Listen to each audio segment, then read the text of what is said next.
Tiga Komisioner Uni Eropa memberikan tanggapan keras atas tuduhan dari Wakil Presiden AS, Vance, yang menyebut Uni Eropa campur tangan dalam pemilu Hongaria. Vance menyebut tindakan ini sebagai contoh buruk dari campur tangan asing. Para pejabat Uni Eropa menyatakan mereka akan menggunakan saluran diplomatik untuk mengungkapkan keprihatinan mereka kepada pihak AS, dengan menegaskan bahwa mereka berfokus pada memastikan pemilu tetap berada di tangan warga.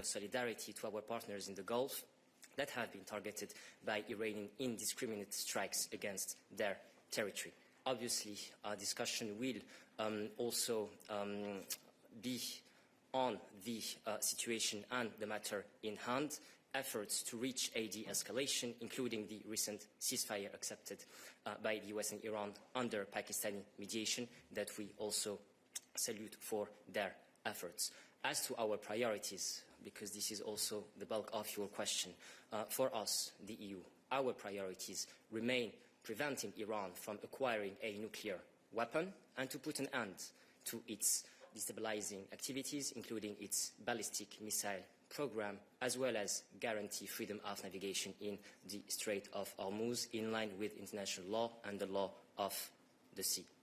So first of all, on the lifting of sanctions, where do you stand? What conditions are you going to impose on Iran in order to lift any sanctions, if that comes to happen? And second, what is your position regarding Lebanon and its inclusion in the ceasefire deal? Thank you. Thank you, Jorge. On your first question, no comment because it is speculative and hypothetical from your side. Second question, from our side, our position has been clear from the outset and we will not change it. We call on Israel to cease its operation in Lebanon, respecting Lebanon's sovereignty and territorial integrity. And I will also stress that we are fully supporting UNIFIL in carrying out its mandate, and that any attacks against UNIFIL are unacceptable, must stop immediately. On the call to Israel to stop attacks on Lebanon, do you think that these calls will translate in some way in some diplomatic pressure? Will the EU use a sort of leverage to get this goal? And if the European Commission considers these Israel actions in Lebanon an invasion? Thank you very much. Thank you. We have made our position quite clear from the outset, with a statement from the High Representative herself when the developments have erupted. And I think our language is crystal clear in the sense of, one, acknowledging that Israel has the right to self-defense in line with international law, acknowledging as well that at the same time Israel's response has been heavy-handed, also calling for an end of the operations in Lebanon, while underlining the importance of Lebanon's sovereignty and territorial integrity. Channels of communication obviously remain open and are open, and this is part of diplomacy in terms of conveying our views in terms of how we see the situation on the ground. And I think that from a diplomatic perspective, the words that have been formulated, echoed and pronounced by the High Rep and from our side here have been quite clear in terms of how we see the situation on the ground and calling to an end. I just wanted to ask about J.D. Vance. He's recently said that the U.S. has been disappointed by a lot of political leadership in Europe over the Russia-Ukraine war. I just wanted to ask if the Commission had a comment or thoughts about these comments. Thank you. Thanks. I don't think, as a general practice, we really comment on comments. What I think we can comment on is our constant and staunch commitment to Ukraine, to obtaining a just and lasting peace for Ukraine. If you want the details, I'm sure Anita can provide you all elements on what we have been doing to support Ukraine in its war, to fight the war of aggression by Russia, and in reaching such a just and lasting peace. I think all our actions since March 22 have demonstrated this, but I don't think there's a lot more to add at this stage here. Referring to the previous question about Vance, he didn't only comment, let's say, on Hungary, on the elections there, but also visited Hungary, as we know, yesterday, and he said explicitly that he came there in order to support Prime Minister Orban in his election campaign. So the question is, I would like to ask you whether EU considers, the Commission considers this as an example of election influence or interference in the Hungarian elections, also different but still interference as the allegations about Russian online manipulation. Thank you. Thanks, Mose. As I said, I will not be commenting on remarks that the US Vice President has given when visiting a EU member state 5 days ahead of national elections. What I can say is that we are committed to ensuring that elections are the sole choice of the European citizens of the member states in which the elections are taking place.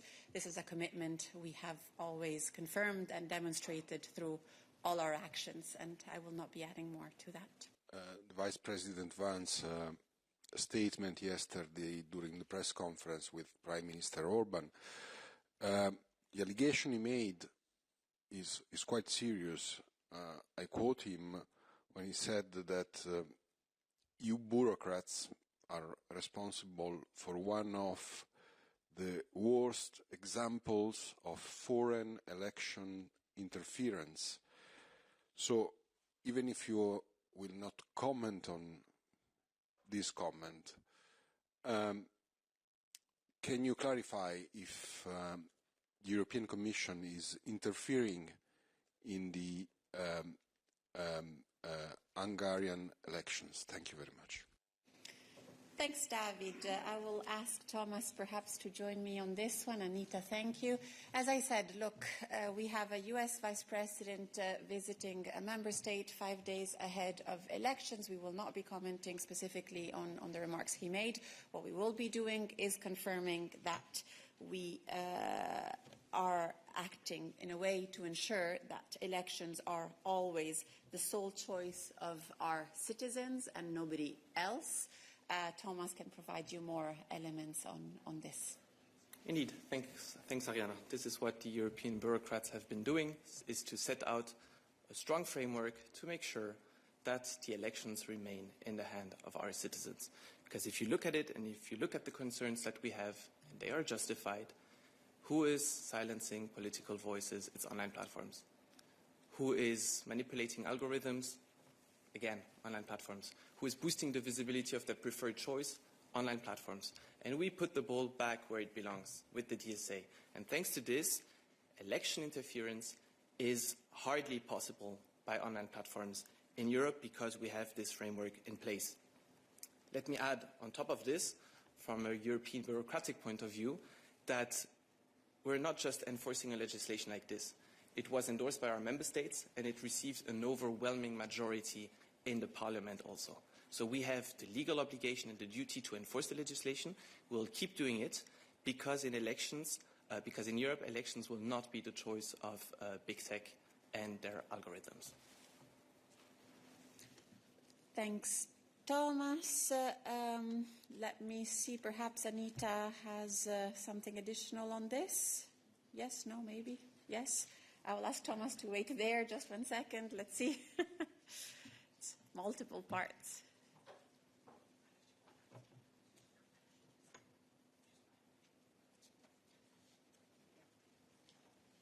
Yes, on all the rest, always that we can say that we have also our diplomatic channels and we will be using this also to convey our concerns to our US counterparts.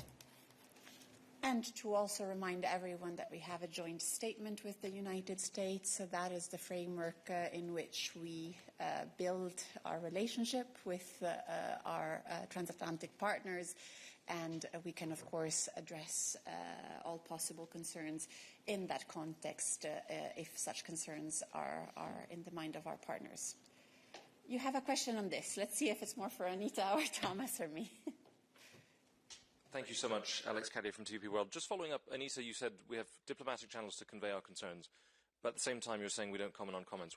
What are your concerns? What will you be conveying? What is your message to the US here? So we're not in the business of disclosing what we talk about with our partners, but if we would want to do so, you'll be one of the first to know. Look, we have appropriate channels, appropriate frameworks, the diplomatic contacts, the joint statement. That is the framework in which we discuss matters of relevance with our partners, and that is where we will be bringing the discussions with the United States if they consider it something worthwhile pursuing with us. Is part of this DSA framework about both the silencing of some political voices but also the amplification of others? So, for example, if an unnamed foreign politician would come to a member state during an election and make campaigning, either criticism of Brussels or campaigning in support of a candidate, the amplification of that message, would that be a cause for concern? An interference from an outside country in the European Union gets amplified by social media platforms. Is that a concern for the Commission? That's one of the reasons I mentioned algorithms. So indeed, everyone in first place here in Europe is a place of freedom of expression.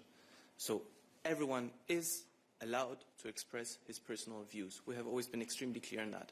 Now, what you're not allowed to do is to use your platform or a social media platform to boost the visibility of certain political candidates and at the same time to reduce, to silence other political voices during elections. Here, you're clearly amplifying or distorting what citizens can see.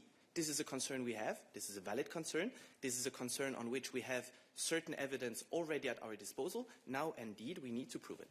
Could you please remind us how much oil and LNG the EU receives through Strait of Hormuz, and how will the open of the Strait of Hormuz influence the energy market of the EU?